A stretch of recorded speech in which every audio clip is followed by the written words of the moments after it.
let's talk about just the cable system, and then we'll talk about the uprights, and then we'll work our way back. Let's just go into the uprights. So these uprights, again, 14 gauge steel. You know, I didn't bring my fancy tool, but having the competition over here, you know, through RitFit, you know, and just going here and here, it's the same thing. You know, this isn't, some of these brands I've noticed in the past, they say it's 14, and then you go in here, it literally feels like it's like 16, 17. No. I've done so many of these racks, dude, I can tell the difference between, you know, if they're saying it's not or it is. This is 14, 2x2. So they have the trolley adjustments here. You know, I was trying to find it on their website, but I just ended up just counting here. You know, you get 16 adjustments on the trolley here. And then what you would get from there is your traditional push-pull pop pin to adjust down here. Again, when you guys are doing that, please, guys, you gotta make sure that when you guys adjust this, that you tighten this, or you are in for a world of trouble, because that thing will crash and burn and hit you. So make sure you do that. You know, a lot of these budget brands they're not doing the pop pin style adjustment. It's just the loosen, tighten adjustment. I think it's just because it's just more of a cost-effective way. So they say that these cables can hold over 400 pounds, over 450 pounds. So, you know, again, we will have all the different, you know, numbers so you guys are working with here. But let's just talk about the performance of these cable systems here.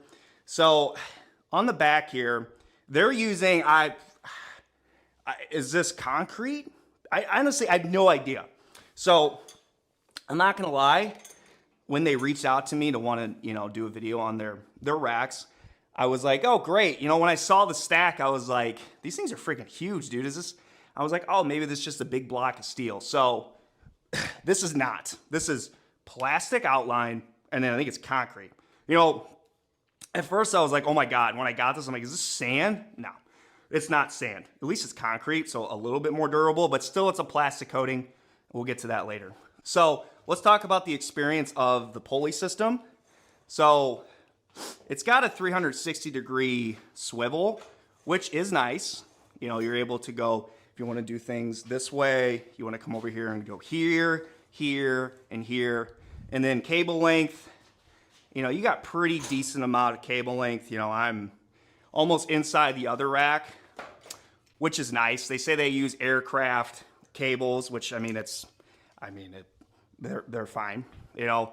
But here is the thing that RitKeep is doing is plastic pulleys with the system. It's not integrated when you buy it. I noticed you can buy it separately. So you're not getting aluminum pulleys when you buy the system. You have to upgrade and buy that separately, which again, we'll talk about that later. But again, I do like that this swivels. I do like there's a decent amount of cable travel. And you know, it's pretty smooth, but there is a little bit, you might be able to hear a little bit of a grind on these guide rods here. I did use my spray. I sprayed around this, you know, just your traditional cable machine spray that you get on Amazon to help with a little bit of the movement, to make it a little bit more smooth. And I noticed that with these guide rods here, these are hollow guide rods.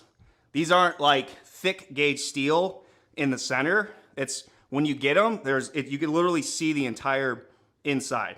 So they're hollow tubes, and these concrete plastic plates are guiding through it as you're doing the movement here. So that's just something to keep in mind with this cable.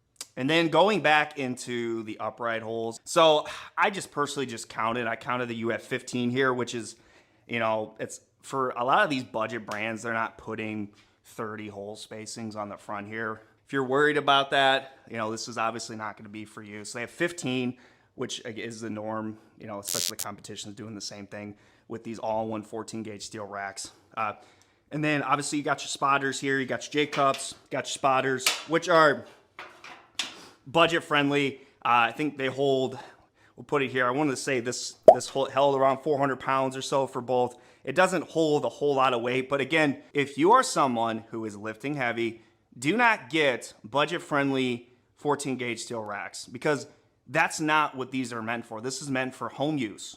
This is not meant for, you know, people out there who lift heavy. They used to lift heavy in a commercial gym. Commercial gyms use high grade steel because people are using heavyweight all the time and banging against these racks. You are not going to want this because that's not what these are designed for. These are designed for the lower entry, beginner friendly people, maybe, you know, family members who are just starting out to lift. They look into options like this. Now, I will say, you know, these